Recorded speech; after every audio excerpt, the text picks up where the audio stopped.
السلام علیکم ورحمۃ اللہ وبرکاتہ۔ سامعین، جیسا کہ ہم سب کو معلوم ہے کہ ترکوں نے ایک ڈرامہ بنایا ہے درلس ارطغرل، اسے بہت سے لوگ پوری دنیا میں دیکھ رہے ہیں۔ تو سامعین، اسے دیکھنے سے پہلے اس کے بارے میں جاننا ضروری ہے کہ یہ کیا چیز ہے۔ تو آج میں مختصر ہی وقت میں یہ پوری داستان سناؤں گا جو بہت ہی دلچسپ مواد پر مشتمل ہے۔ اب آتے ہیں درلس ارطغرل کی طرف۔ سامعین، یہ کوئی ناول، کہانی یا ڈرامہ نہیں بلکہ اسلامی تاریخ پر مشتمل سچی داستان ہے۔ سلطنت عثمانیہ کی بنیاد رکھنے والے ایک قبائلی ترک غازی عثمان اول کے والد ترک اوغوز کی سب سے بہادر قبیلے اور شاہکائی کے سردار ارطغرل غازی کی داستان ہے۔ انہیں عام طور پر غازی کے لقب سے جانا جاتا ہے۔ ترک بہادر سردار سلیمان شاہ کے ہاں 1191 عیسوی میں پیدا ہونے والے ارطغرل غازی، جس کی خلافت کی بنیاد پر تقریباً 600 سال تک ترکوں کی تلواروں نے امت مسلمہ کا دفاع کیا۔ اہم اور بنیادی کردار حضرت ابن العربی اور سفید داڑھی والوں کا ہے۔ یہ سفید داڑھی والے کون ہیں؟ یہ سلجوقی سلطنت کے بزرگ عالم لوگ ہیں جن کا مقصد پوری دنیا میں صرف اور صرف نظام الہی کا قیام اور نفاذ تھا، عدل و انصاف کا نظام قائم کرنا تھا۔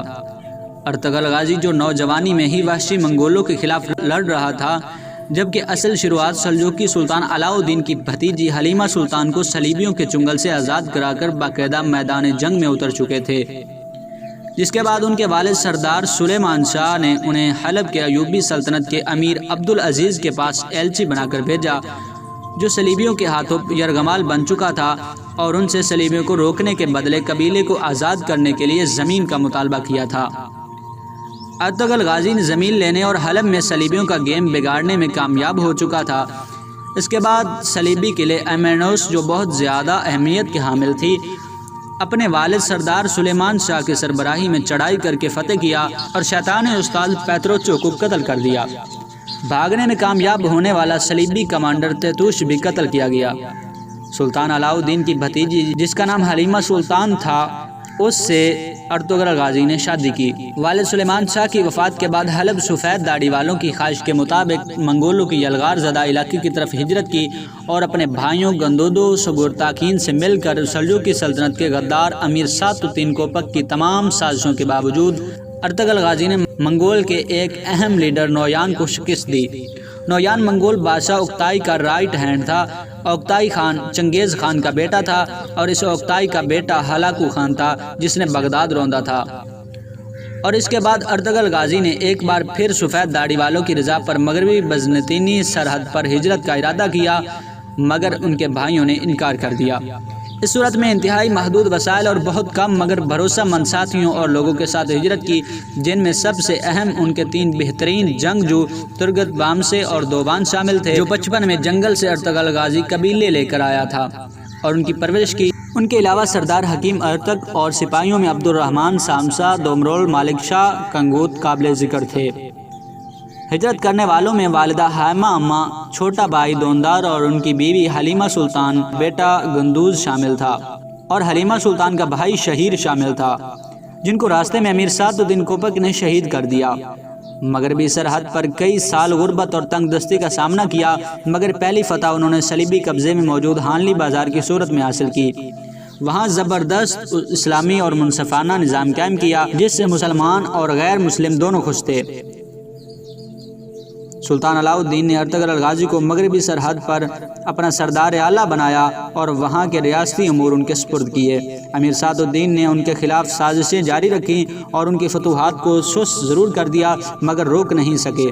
روم کے شہنشاہ اور پایا روم کی ملکیت میں موجود کارا جائسار کلیسا کے گورنر اور غدار امیر سعد الدین نے ارطغرل کو زیر کرنے آپس میں گٹھ جوڑ کیا تھا، مگر ارطغرل غازی نے پہلے گورنر کو قتل کیا، پھر کارا جائسار کلیسا کو فتح کیا اور کلیسا کے دوسرے گورنر کو پکڑ کر امیر سعد الدین کی غداریوں کے خلاف سلطان علاء الدین کے حضور پیش کیا۔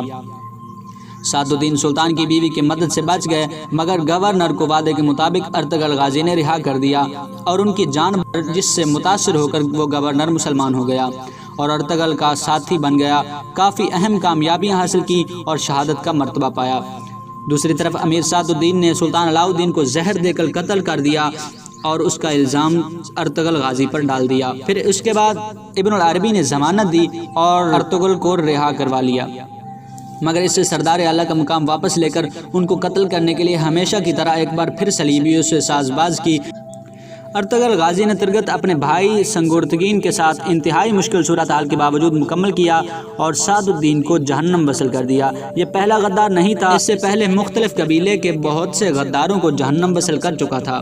سردار اعلیٰ کا مقام دوبارہ حاصل کیا۔ حلیمہ سلطان سے 3 بیٹے گندوز، ساوجہ اور عثمان اول پیدا ہوئے، اور اس کے بعد بہت بہادری سے ارطغرل غازی نے بہت ساری جنگیں کی اور ایک بہت بڑی سلطنت قائم کی، جسے سلطنت عثمانیہ کے نام سے آج تک بھی یاد کیا جاتا ہے، جو 600 سال تک مسلمانوں کی حفاظت کر کے رہتی دنیا تک مثال بنی۔ سامعین، اب تھوڑا سا اس ڈرامے کے بارے میں تذکرہ کر لیں کہ یہ درلس ارطغرل کیا ہے۔ اس داستان کو ترک پروڈیوسر محمد بزداگ نے ایک سیریز میں ایک ڈرامے کی شکل دی جو سچی داستان پر مشتمل ہے۔ یہ سیریز بہت ہی مشہور ہوا اور پوری دنیا میں دیکھا گیا۔ 80 سے زائد زبانوں میں ترجمہ کر کے کروڑوں کی تعداد میں پوری دنیا میں لوگ دیکھ چکے ہیں اور دیکھ رہے ہیں۔ تو سامعین، امید کرتا ہوں کہ آپ کو آج کی معلوماتی ویڈیو اچھی لگی ہوگی۔ اسے دوستوں تک پہنچائیے گا، دعاؤں میں یاد رکھیے گا۔ اللہ حافظ۔